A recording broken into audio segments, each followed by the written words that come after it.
दिल्ली दंगल की result update देने से पहले हम आपको बता दें कि आप देख रहे हैं अनुभवी आंखें न्यूज और मैं हूं संतोष गुप्ता।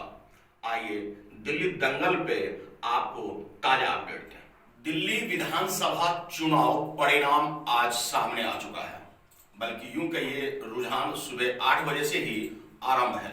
बता दें कि अनुभवी आंखें न्यूज ने आपको पहले से ही अवगत कराया था कि दिल्ली में केजरीवाल की ही सरकार आएगी। सीटें का अनुमान हमने 40 से 50 का लगाया था। दिल्ली दंगल में इस बार फिर से विजेता के रूप में उभर चुके हैं केजरीवाल।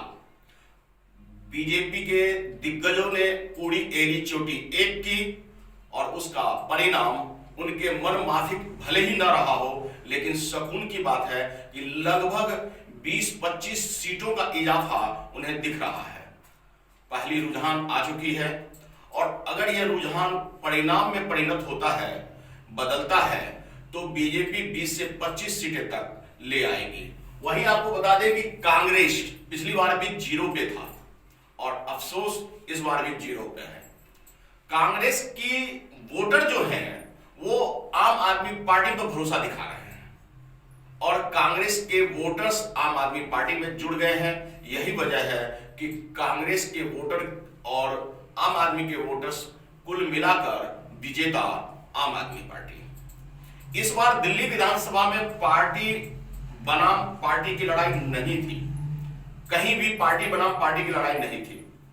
अगर दिल्ली विधानसभा की बात कीजिएगा तो जान लीजिए कि दिल्ली में विकास का मुद्दा अहम रहा।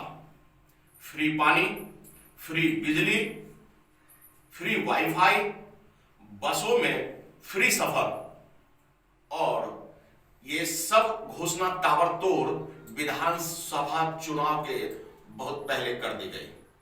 बता दें कि ताबड़तोड़ गलियों में, अनधिकृत कॉलोनियों में सीवर लाइनें डाली जाने लगी, पानी की लाइनें बिछाई जाने लगी। इन सब चीजों को देखते हुए गरीबों ने राहत महसूस किया।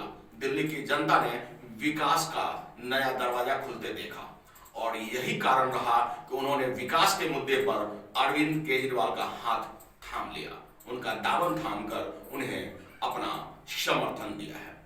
जनता जनार्दन है और वह अक्सर अपने फैसले गुप्त रखती है। यही वजह रहा कि एग्जिट पोल में तो भले ही आम आदमी पार्टी को बढ़त दिखाती हो, लेकिन बीजेपी को भी जस्ट उसके पीछे पीछे दिखा दिया था और परिणाम भी वही दिख रहा है। अब तक के रुझानों के हिसाब से आम आदमी पार्टी 40 के ऊपर नीचे चल रहा है और भारतीय जनता पार्टी 3 से 23 नहीं 25 सीटों पे आगे जा रही है। अगर ये सीटें परिणाम में परिणत होती है तो भारतीय जनता पार्टी के लिए निराशा की बात नहीं है। जहां केंद्रीय कानून मंत्री रविशंकर प्रसाद, मनोज तिवारी, भाजपा दिल्ली प्रदेश अध्यक्ष, गृह मंत्री अमित शाह और देश के प्रधानमंत्री नरेंद्र मोदी ने भी अपील की हो जनता से दिल्ली की मूड जानने के लिए, तो जान लीजिए कि दिल्ली की जनता ने उन्हें निराश नहीं किया है। उन्हें भी एक पर्याप्त सीटें दी गई है।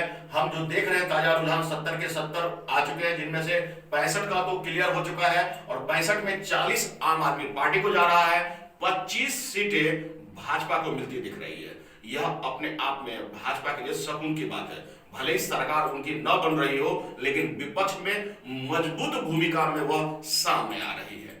इतना तय है कि इस बार फिर से केजरीवाल की सरकार अगले 5 सालों के लिए आ रही है।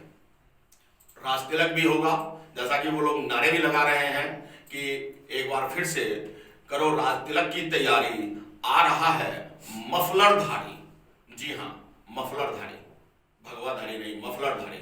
और उनका यह कहना जायज भी होगा क्योंकि बहुमत मिलती साफ दिख रही है।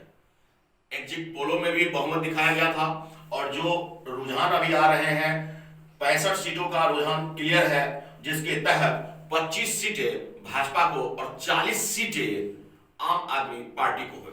आपको यहां बता दें कि कुछ दिलचस्प सीटें द्वारका की मानी जाती है। द्वारका एक महत्वपूर्ण सीट है और कहते हैं जिसने द्वारका जीता वह दिल्ली जीता। इसके बाद आपको बता दें कि आम आदमी पार्टी के आदेश शास्त्री का टिकट यहां कट गया और वो कांग्रेस ज्वाइन कर ली है। प्रद्युम्न राजपूत भाजपा के यहां से चुनाव लड़ रहे हैं, जो इस समय ताजा फेरबदल कर अभी आगे चल रहे हैं। इससे पहले विनय मिश्रा आगे थे, अब प्रद्युम्न राजपूत आगे हैं। देखना दिलचस्प होगा कि आखिरकार द्वारका की सीट पर बाजी कौन मार रहा है। बीजेपी के दिग्गजों ने आकर प्रद्युम्न राजपूत के लिए समर्थन जुटाने की कोशिश की है, और अगर उन्हें जीत दर्ज हो भी जाए तो कोई बड़ी बात नहीं होगी, क्योंकि द्वारका में प्रधानमंत्री मोदी ने भी जनसभा को संबोधित किया था। तो द्वारका दिल्ली का मिजाज बताता है, और कहते हैं कि द्वारका जिसने जीता हुआ दिल्ली जीत लिया। तो अब देखना होगा कि यहाँ आम आदमी पार्टी आगे बढ़ती है या प्रद्युम्न राजपूत आगे बढ़कर अपनी जीत दर्ज कर लेती है। फिलहाल हम आपको बता दें कि आम आदमी पार्टी इस समय 41 पे है, भाजपा 25 से 24 पे आ चुकी है, कांग्रेस का खाता बिल्कुल शून्य है। अमूमन इतना जान लीजिए कि आम आदमी पार्टी की सरकार बनेगी और भाजपा एक अच्छी सीटें गेन कर विपक्ष की मजबूत भूमिका में बैठेगी। तो हमारे साथ बने रहिए और देखते रहिए पल पल की अपडेट। दिल्ली दंगल में आखिरकार कौन बनता है मुख्यमंत्री, यह तो क्लियर हो चुका है, लेकिन किसकी हो रही है सह और किसकी हो रही मात, देखना ना भूलें। अगर आपने अब तक हमारा चैनल सब्सक्राइब नहीं किया है तो सब्सक्राइब करें और बेल आइकन अवश्य दबाएं ताकि खबरों का नोटिफिकेशन आपको मिलता रहे।